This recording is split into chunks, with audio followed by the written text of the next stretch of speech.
Special Faith Journal Forum, where we're taping on location with Dr. Subramanian Swamy, who's an expert in economy. Also, he's a member of the Janata Party. He's the president of the Janata Party in India, former cabinet member in India, and also the author of the book Hindus Under Siege. We're going to have a discussion about Hinduism, India, relations with China, and other wide-ranging issues related to the great subcontinent. Welcome, Dr. Swamy. Thank you very much. My first question for you relates to the subject that we tend to see the most here in the West, and that is the matter of the caste system, the reverberations of the caste system in India. Could you describe for me where we stand with relation to the caste system? Well, the caste system was originally not designed as a mutually antagonistic groupings. It was not even connected with birth. It's one of the retrogressions that caste has been connected to birth. The sages in their discussion on why the caste system should be created had said that there were four sources of power in a society: knowledge, wealth, weapons, and land. And this should be not in any one hand. In fact, not more than one should be in the hands of one person. Mm-hmm. So therefore, if you were pursued knowledge, and you are a seller of knowledge, or you are a teacher of knowledge, then you shouldn't have any wealth, you shouldn't have any weapons, you shouldn't have any land, and the society should give you donations so that you could live. And that's how our preachers and our sannyasis, our religious preceptors, etc., they lived in society, taught people, but their donations came from the public. If you were owner of the weapons, then you were the king, but you couldn't make policy. For policy, you had to go with people in knowledge. And same thing with wealth and land. So now this connection has to break. Now what you're asking a question is, what about today? Yes. Today, it is melting. The caste divisions are melting. There are intercaste marriages. But the most significant development that has taken place in the last 3 months is the fact that the two mutually antagonistic castes which grew over the centuries was the so-called untouchable caste or scheduled caste and the Brahmins. They coalesced together in a political party and gave that party a majority in the biggest, most populous state of the country, the Uttar Pradesh state. And a ex-untouchable caste lady became the chief minister or the equivalent of a governor. I recall this, but you know, the thing that's interesting is the caste system appears to be embedded in spite of legislation. You cannot legislate people's emotions. You cannot legislate the way people think. Do you really believe the caste system is going? It is melting, yes. The only place where people feel very strongly about castes are two. One, when it comes to elections, and two, when it comes to marriages. In other places, you can see here and there bigoted people acting on the basis of caste. But I think in the urban centers, there's hardly any. In the rural areas, we now find teachers who don't belong to the Brahmin caste. There are others from other castes. They're getting appointed by central legislation. And naturally, therefore, the melting process is going on. How fast it'll go towards the end, I can't say, but it's quite clear that caste has become irrelevant. You know, you've written this book, Hindus Under Siege, and we tend in the West to think of the caste system as being endemic to the Hindu religion. Yes. Explain that first, please. Well, first of all, our religious scriptures are divided into two parts. One, which is revealed knowledge, which you can't amend, and the Vedas come in that.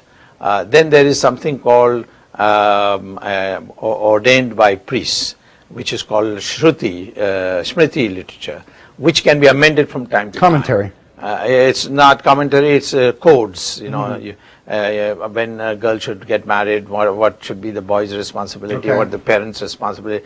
All these codes are part of the Smritis, and the Smriti can be amended, and much of all this business of castes is in the Smriti. So therefore, there is no religious sanction that caste should remain. It just happens to be convenient. Certainly convenient for politicians, because then you don't have to say, I built you a road and I built you a dam or I brought you electric power. You say, I'm your caste man. If I get defeated, then somebody else's caste man will become the representative. So a different form of social stratification. Yeah. But one of the things we've followed on this particular TV program over the years is news of people converting to Buddhism or Christianity, rather large-scale conversions. Why does that take place? We understood that was to escape the strictures of a caste system. I don't agree that the conversions are large scale. Even today, the Buddhist population has not crossed 1%. I think, first of all, if anybody converts to Buddhism, a Hindu will not feel upset because of the fact that Buddha was a great son of the Hindu. He was the incarnation of Vishnu, and all that he preached was a reform of Hinduism, which most of us accept today. That's not a problem. The problem arises out of the fact that there are still people who who think that Hinduism should be practiced in a certain obscurantist way, and that creates a problem. The second thing is that Buddhists, if you convert to Buddhism, then the privileges that the scheduled castes get as Hindus will be also extended to them. Yes. So therefore, they don't lose anything. At the same time, they can say we are not part of the Hindu social stratification. But some states have actually enacted legislation that prevents conversion. Why? They don't. There's no state which has enacted legislation which prevents conversion. But there are legislations, and surprisingly, in Congress ruled states began the process, and the latest one is also a Congress party ruled state of Himachal Pradesh, which is to prevent induced conversion. Okay, explain. Where money is involved or coercion is involved, and but if an individual converts, even under the act, there is no bar. But it's okay to reconvert back to Hinduism. There is no. If somebody says my ancestors are Hindus and I want to reconvert, you don't need any priest's permission. You just say I'm a Hindu, and the Hindus don't have a conversion ceremony. Okay. So are people converting to escape the stricture of the caste system? Yes, that the original motivation that led to conversion was partly that, partly also there was 800 years of Islamic rule and 200 years of British rule, which was Christian, and both these definitely made it a disadvantage to be a Hindu, and the weakest link in that was those who were the most poor, and the most poor therefore converted. But then conversion took place across all castes. Even today I meet many Muslims who say that my great-grandfather was a Brahmin from this place or that place. He can, one of the most famous editors of our newspapers called M.J. Akbar, he has written a book called Blood Brothers, where he says that my grandfather was a Kshatriya, that is the warrior class. Okay, after the break I want to continue this discussion. Please stay with us, we'll be back soon. After the break, I want to continue this discussion. Please stay with us. We'll be back soon.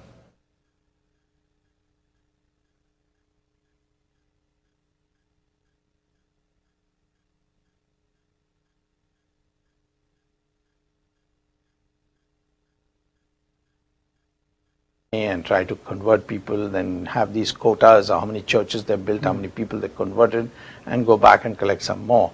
So I think that also the target of conversion is the Hindu, is not any other religion. They convert Hindus only, and to some extent the Pope also gave that direction when he came to India in 1999, that India is a country which Christians regard as a legitimate base for conversions, and of course one can't blame him for that, because Christianity does believe in proselytization, whereas we Hindus don't believe in it. So that's the second dimension, the religious dimension. There's also the dimension of the state being not neutral between religions. Because the Muslims and the Christians vote as en bloc, they tend to pander to them more and target the Hindu community to see that they don't get organized. For example, the Temples Act specifically empowers the government only to take over the administration of Hindu temples, but you cannot take over the administration of the mosques or Muslim mosques or the Christian churches. This discrimination is there. Religious travelers for Muslims and Christians are subsidized abroad, whereas Hindus are not. So then there is a... So why is this occurring? I have to ask, why is this occurring in a The nation that's 83% the only Hindu? reason this is occurring is that the Nehru family has traditionally regarded consolidation of Hindus as antithetical to them. They think that they would rule better with a coalition of minorities. And when you say the Nehru family, it's the people we call the Gandhis. Yeah, not Mohandas Gandhi, but the people who took the name. No. It's a coincidence in name. Yeah. Nehru and then Indira Gandhi and then their Gandhis, other Gandhis.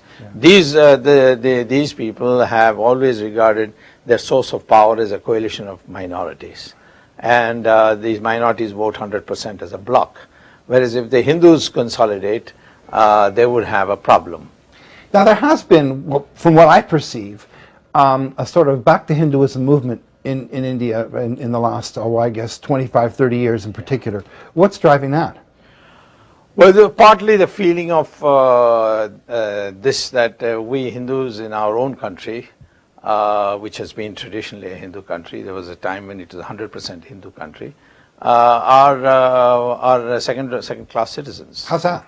How so? Well, that's what you see on temples, the government can take it over any time, take over all the funds of the temples, not spend it on the temples, but spend it on other activities of the government. Sometimes the state chief ministers have arrested the Shankaracharya, one of the pontiffs of Hindu religion, on false cases, harassment. In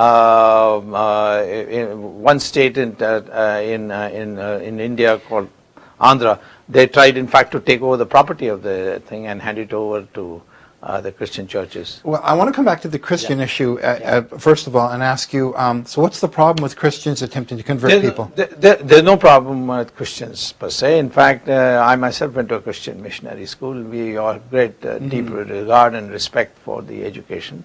We are a country which has always accepted all religions. The Jewish people were persecuted in vast parts of the world, but in India we didn't persecute them.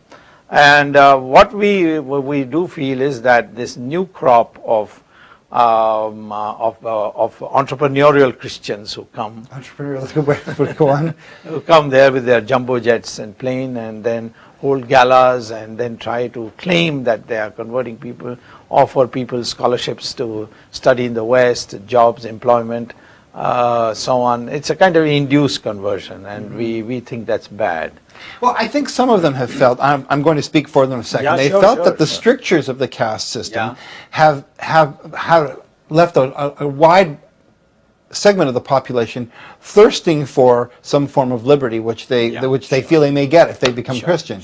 How do you respond to that? I would respond favorably to that, in the sense that it's the responsibility of the Hindus, not only to ban it by acts of the legislation, but also to ensure that you are not vulnerable. I mean, if you are like a wildebeest in Africa and you roam in the open fields, you are bound to be attacked by lions. The same way, if you have weaknesses in your background, then people will take advantage of it. And they certainly, even if they don't take advantage, they may think that they are doing God's duty by liberating them. I have no quarrel with that. I think that we should. But at the same time, it is not only the caste factor. It's not the liberation factor, because if it was so, then even today 99% of the scheduled caste or the ex-untouchables are still Hindus. They have not converted. It's the inducement that your career advancement would take place if you go out. For example, I'll give you today our Chief Justice of the Supreme Court, Mr. Balakrishnan, is a Hindu.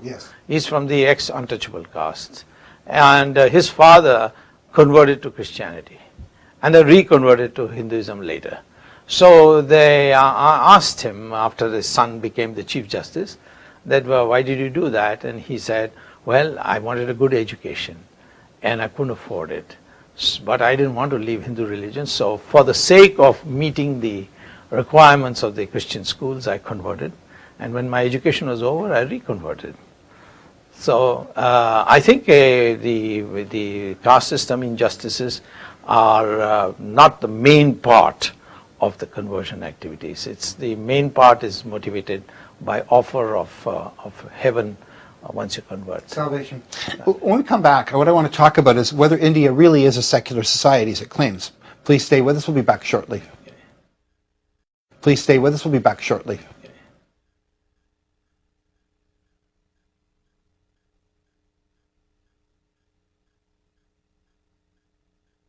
Thought it should have meant, namely that the state will not interfere in religions, except, of course, to maintain public order, and will be neutral to who will be in government, who will get promoted, who will get admissions on the question of religion. Certain safeguards have to be provided for the minority, because the majority is 83%, and it shouldn't swamp the minorities by majority vote in a democracy. But unfortunately, the way the Gandhis have practiced, Nehru-Gandhi hyphenated, have practiced secularism in India has meant basically the pandering to minority interests. For example, if a Muslim marries more than one wife, he is permitted under the law, because that's what the Shariat allows him. I think he can marry 4 times. Oh, really? In India? In India. And if he says simply talaq, talaq, talaq 3 times, the divorce is instantaneous. I mean, this is totally abhorrent to modern civil law. But Hindus are subject to modern civil law. There is a statute passed by Parliament which regulates Hindu marriages, but not Islamic marriages. We say, why should there be 2 laws in the country? Similarly, in the state of Kashmir, Hindus cannot go and settle down in the state of Kashmir and start businesses there and so on, because the Jawaharlal Nehru said that the Muslim proportion should not be reduced by people coming from the rest of India to occupy lands there. So there are a lot of discrimination against the Hindus, and therefore secularism has got to be discredited. This is interesting, because in a nation that is, well, the homeland for at least 4 faiths, I think Jainism, Hinduism, Buddhism, and Sikhism, and is a homeland to the Zoroastrians and other religions, it strikes me as the challenges are immense anyway, because it's a polyglot nation. You're in government, you've been the president of a political party since 1990. What are the challenges that face you? The only challenge that faces me are 2 extremes. One is, I shouldn't allow the sentiment to snowball into a fascist suppression of minorities. Okay. And this happened in Germany when people didn't articulate nationalism properly, and a corporal came and totally distorted the future of Germany. If there is a vacuum, somebody is going to fill it. And there is a vacuum today on an enlightened view of Hinduism. They want a Hindu identity, they want an Indian identity which is in synchronization with Hindu identity. Those urges are there, somebody has to do it. Racial politics. It's not racial, there's nothing racial about India. The DNA science research has now shown that we are all the same people. Right. We didn't come from anywhere abroad, we are all indigenous to India.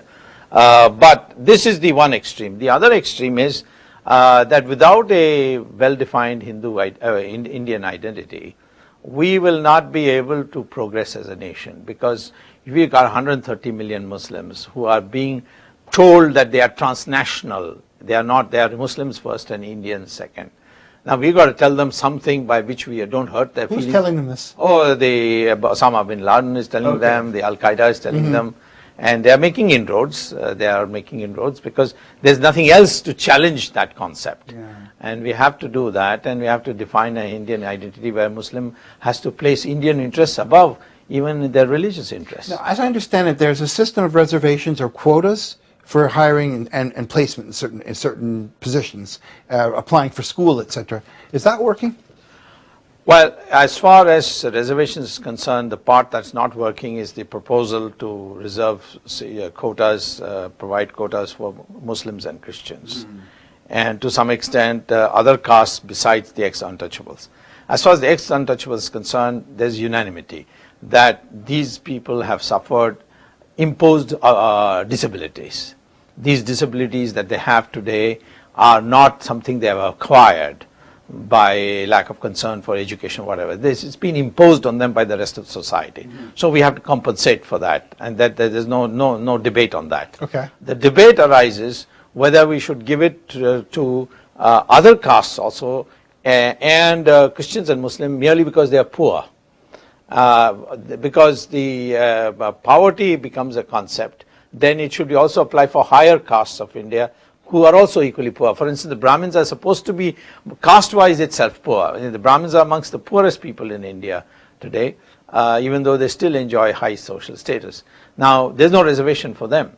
So I think what is being argued is that for a successful reservation or affirmative action program, those other castes who have not suffered any imposed disabilities, you provide them scholarships, you provide them good education, you have improve your educational system so that everybody can compete.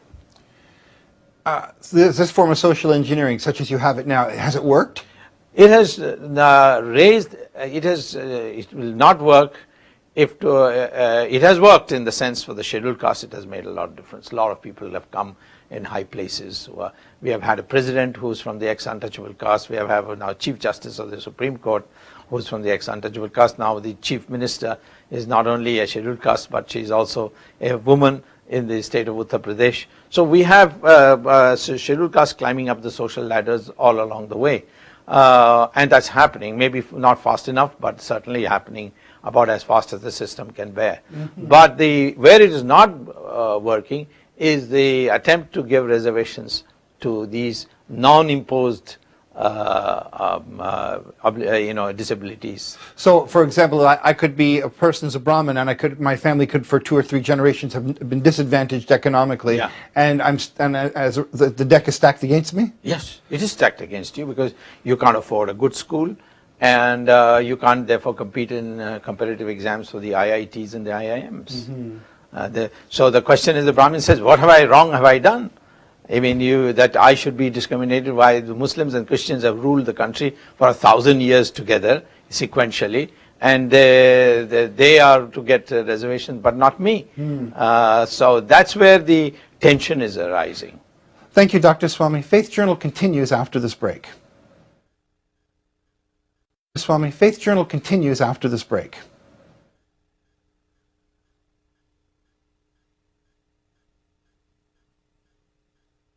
Welcome, Dr. Swamy. Thank you.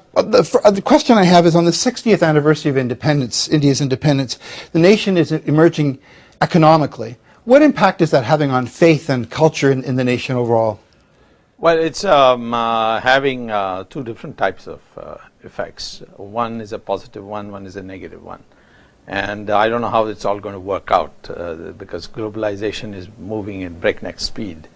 The positive side is that suddenly the rich Indians, well-to-do Indians are feeling the need for how to manage stress, and they are increasingly turning to spiritual leaders in India, and the spiritual leaders are getting enormous audiences, very large. I mean, we politicians feel jealous of the turnout, with people coming. Not only in politics, we have to bring people, we have to arrange for their accommodation, the travel and so on. Here, people not only come on their own, but they also pay for listening to these spiritual leaders, yoga teachers. So there's been a tremendous growth of temples, temple revenues, and so on. And as the prosperity has increased, the possibility of a renaissance in Hinduism, thanks to these broad-minded spiritual teachers who have spawned across the country. They've also come abroad, some of them, and set up places here. But the negative factor is there were certain glorified institutions which are under threat. For instance, the family.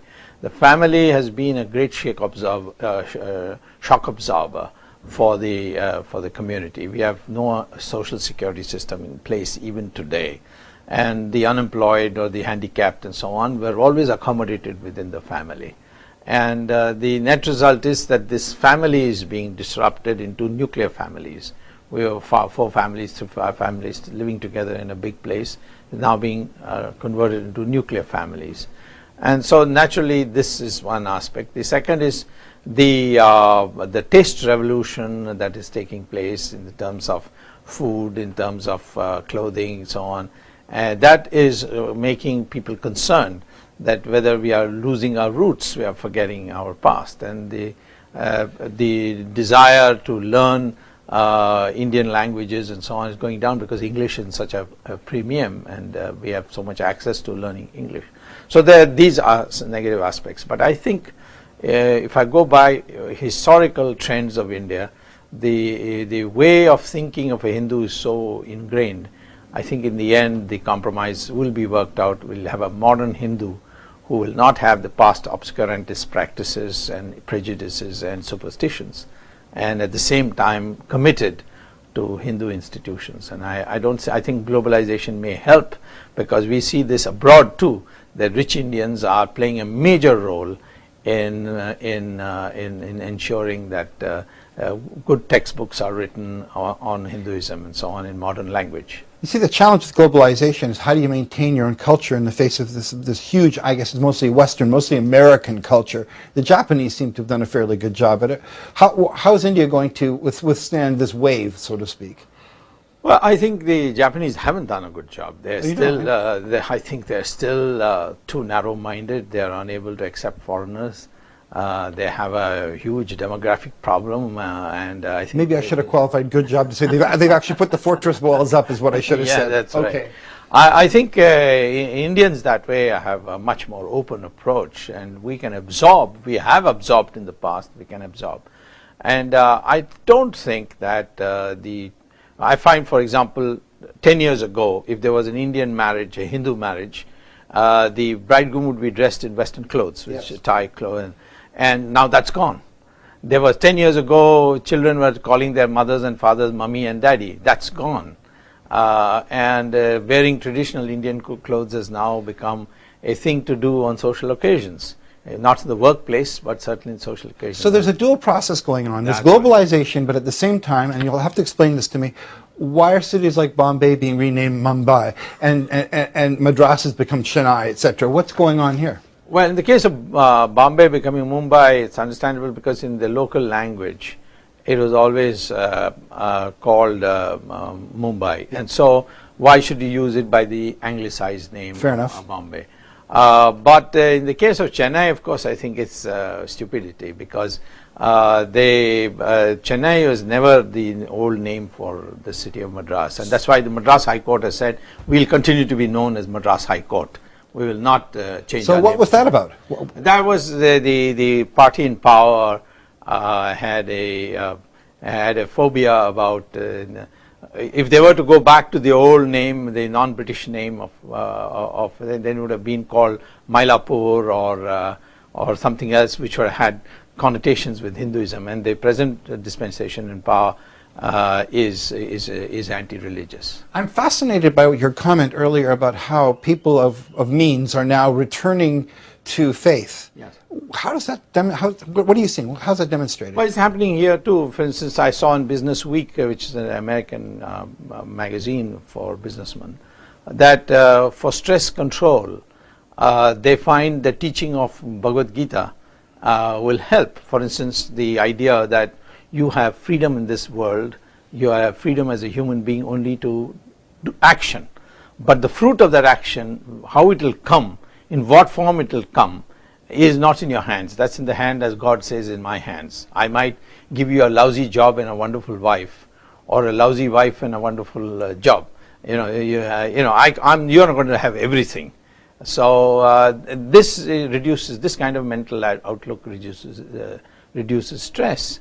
So I think the philosophy of Hinduism is extremely scientific and appealing, and our people find yoga, for instance, as a way of removing many of the ailments that we have. Our foods, for example, now the Americans are telling us that Alzheimer has has such a low incidence in India because of the turmeric that you use in your curry, right. And that's why your Indians are lucky. So, there's a reaffirmation of the faith in fact, through globalization, you find more foreigners coming to India and going to our religious institutions. True, the exchange is going the other way. Ayurvedic medicine, for example. Yeah, that's right, Ayurvedic medicine. So many of the things, and now people are acknowledging that it is we who gave the world decimal and zero and algebra and even rocketry.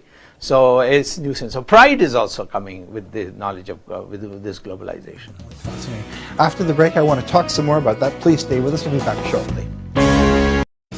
After the break, I want to talk some more about that. Please stay with us. We'll be back shortly.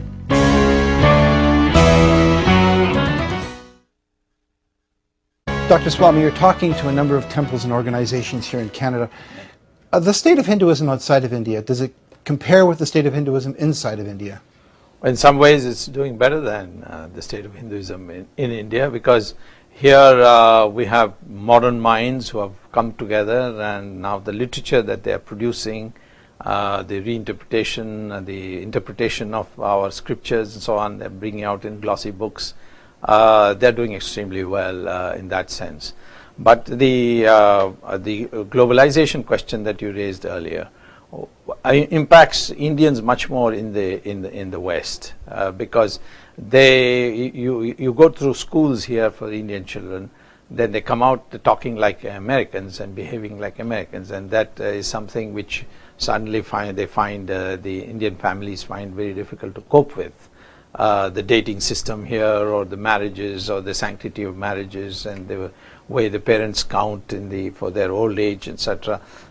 These things are some things which the Indians extremely unhappy. So they are therefore hoping that we will have religious institutions and become a part of the social life of the Hindus in this country, so that they can retain some of the good points of our religion, at the same time participate in the society here. So I think Hinduism here is flourishing, and I think the fact that there's a lot of effort being made to build magnificent temples here, yes, is having tremendous, profound impact in India. People are proud of the structures that have come up here. Of course, we are extremely also happy that the West is tolerant for this, and it's shown a great deal of. We can't build, for example, temples in Middle East. You can't even celebrate. Saudi Arabia. Yeah, in Saudi Arabia, you can't even celebrate your festivals. Even if you do it inside your house and they discover it, you pay heavy punishment. So I think this is one angle. The second is, many of the Indians came as indentured labor to West Indies, to South Africa, and so on. And they were so unhappy that the only way they could retain their sanity was to have this hold, this fanatical attachment to the religion. So in fact, in some ways, I find the Guyanese and the Trinidadians and the South Africans much more have much more fervor about Hinduism than I do, for example. And I'm impressed by their dedication. In fact, in Trinidad, in Guyana, I think, the British wouldn't allow them to build a temple on the main island. Yes. And they pointed out to a small island some kilometer away in the ocean, said, go and build it there. And then that too, when you're off work, you can do it, take leave and do it. Yeah. So people held stones in their mouth and swam across, and bit by bit they built it, and it's a monument of dedication. I'm really impressed with that. The manner of worship here in North America, I imagine, is quite different. I mean, than it would be, let's say, in India. No, they import but we Sundays, for example, I think of that. No, temples people go every day here, whenever they can. There's no hard and fast rule when you have to go. There's no mass, for example, like the Christians have, that you have to be on the Sunday. Hindus, there's no. It's a much more decentralized approach. You can choose the god you want to pray to, and you can choose the time of day you want to. But if you do want to become a spiritually evolved person, then the discipline gets stricter. But if you want to be a religious person, there's no hard and fast. Now, you talked about the fact that in India there was a renewed interest in the fundamentals, the essence of the religion. Yes.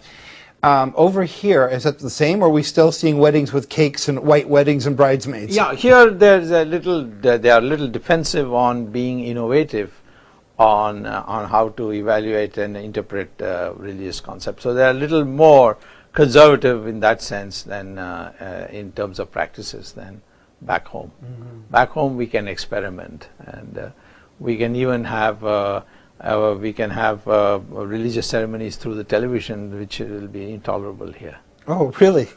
Well, television is a wonderful medium. Yeah. I have to ask you, when you mentioned back home, we often hear stories of communal violence. I can't let you go away without asking about this. Particular places like Gujarat, the Ayodhya, the Ram Temple, and Babri Mosque. Yeah. Is this going to continue, or do you think this is come and gone? No, it's going to continue, because the basic flaw in our social engineering. Explain. Is being that since 1947 we haven't defined what is the Indian identity. What are we? For a long time, the Nehru family tried to propagate that we were a nation of warring states and the British put us together. So they may have done other damage, but this is a great legacy. That's not correct. That doesn't solve problems. It actually makes it worse, in the sense then it means that you can, if you came together, you can fall asunder too. And the net result is that today there are 130 million Muslims who are being appealed to by terrorist forces, saying that your nationality is secondary, your religion is primary, and you have a job to convert the whole of India into Islam. So this is one aspect which troubles the Muslim, and we have at the same time there are growths in there are Hindu groups who are saying that Muslims are foreigners. You know, they got Pakistan. What the hell are they doing here? So we have to find a way by which the Muslim feels an equal partner in the nation building of the country, the Christian equal partner in the nation building of the country. Yes. Christians, we have much less problem. The problem is only with foreign missionaries. We don't have any other problem with the Christians. So Kerala, the traditional Christians, we have just no problem. I mean, we go to Christian schools, we have just no problems. I myself went to a Christian school, as I said before.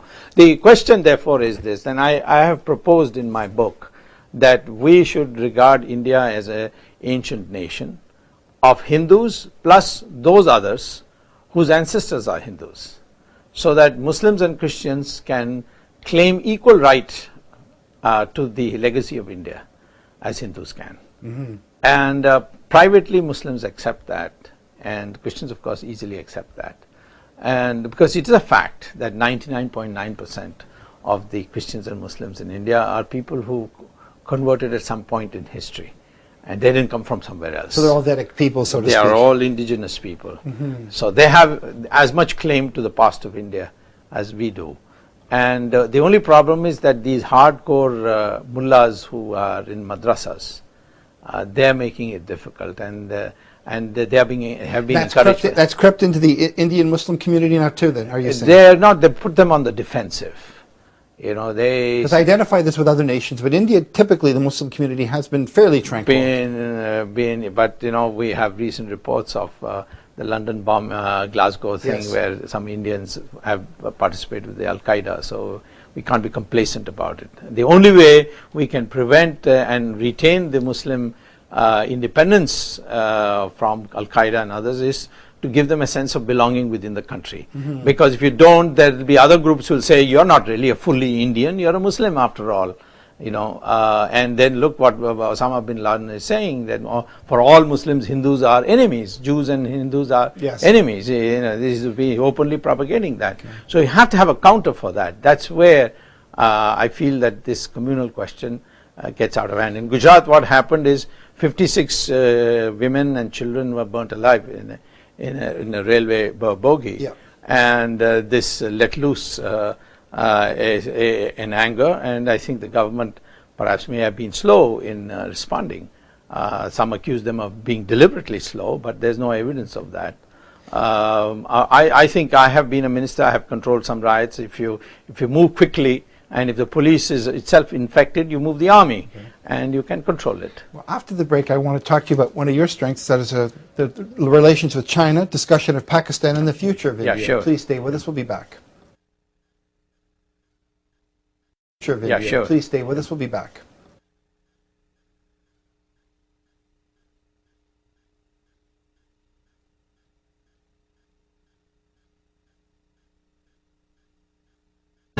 Dr. Swamy, we have two giants. We have India and we have China bordering on each other. I know you've written 4 books about China. What is the future of relations between India and China? Well, it's a bit hard to predict, but first, if you go back in history, we have had 2,000 years at least of relations, and only I think 3 years we were really tense. All the time there were peaceful exchanges. They accepted Buddhism from us, and we are family-wise, culture-wise quite similar. So there's no historical background like in the case of France and Germany or England and France and so on. There's no history of war between the two countries. The essential problem is that we are sitting at the underbelly of China, namely Tibet. And they have another problem on the other side, that is Taiwan. So if the Indians and the United States, if India and the United States get together, this will make China very nervous. That's one aspect which we have to overcome. That is to assure China that we will not, in the event of their problems with the United States over Taiwan, we won't tickle them on their belly. This is, I don't know how we can create that kind of trust. China on its side has been patronizing Pakistan. In fact, Pakistan's nuclear program is entirely due to the assistance from China and North Korea, and otherwise Pakistan would never have been able to do it. Besides, of course, the usual robbery and theft which was done in Europe by Pakistani scientists. So the promotion of Pakistan by China is also an irritant that we have.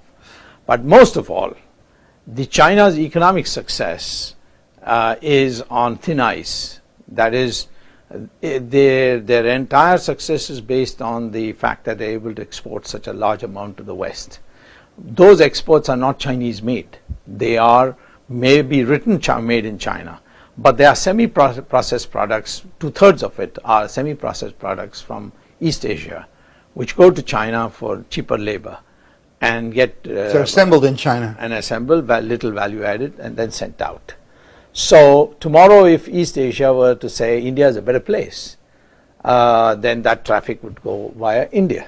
Previously it was going directly, but because labor costs have risen in East Asia, they've started going through China. When you say East Asia, you're talking about Japan, Taiwan, Korea, Philippines, Indonesia, Malaysia, Singapore, Hong Kong. This is something we don't often hear, but you're an economist. You have that perspective. It's in one of my books, the most recent book. So if that gets diverted, China will collapse, because China has a surplus only on its European and American account. Yes. Its account on East Asia, its account of indigenously produced Chinese goods is all negative. Yeah. And therefore India represents a potential threat to undermining China.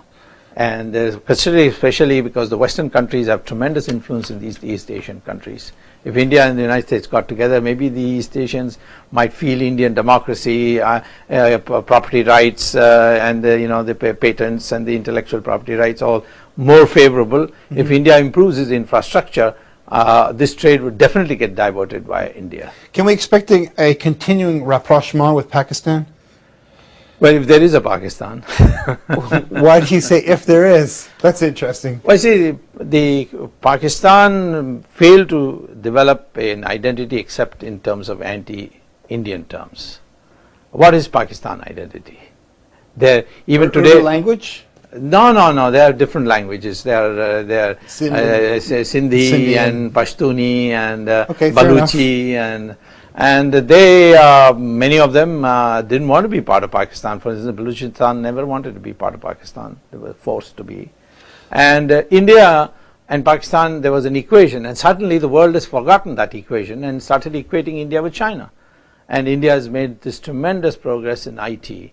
And it has democracy. I mean, the one thing that Pakistanis, when they speak to me, say they admire about India is that despite all, you have democracy. World's largest democracy. And we have been functioning as the world's largest democracy, and they admire that, they grudge it, but it's there. And it's having an impact in Pakistan. And I don't think Pakistan society is designed institutionally for a democracy. Well, what do you think the next 100 years holds for India? What will it look like in 100 years, or 20 years for that matter? I can draw on the 7-part series of the Time magazine, which says that both India and China were developed countries 200 years ago, and they just resumed their position. I think India, China, United States will be the triangle which will decide the future of the world in the coming years. India has already overtaken Japan in its GDP measured by purchasing power parity. China is number 2, and I'm sure that we will overtake China too, because China has a financial system problem which they haven't been able to correct and cannot correct because of political reasons. And so I think these 3 countries will be the dominant countries of the 21st century. So will India manage to maintain its Hindu identity with all this? Yes, of course, because the Hindu identity is getting deeper, because the philosophical aspects which are now being propagated is not support the caste system, support the bondage of women. None of that. This now the idiom is totally modern. You go to any preaching in India, in any part where there are 100,000 people sitting to hear, it is basically how you can overcome the problems of life, and people across all castes sit together. There's the scheduled castes have to sit in one corner and the Brahmins have to sit in another corner. On that wonderful note, Dr. Swamy, I'd like to say thank you very much. A most fascinating interview. Thank you. Thank you. Thank you.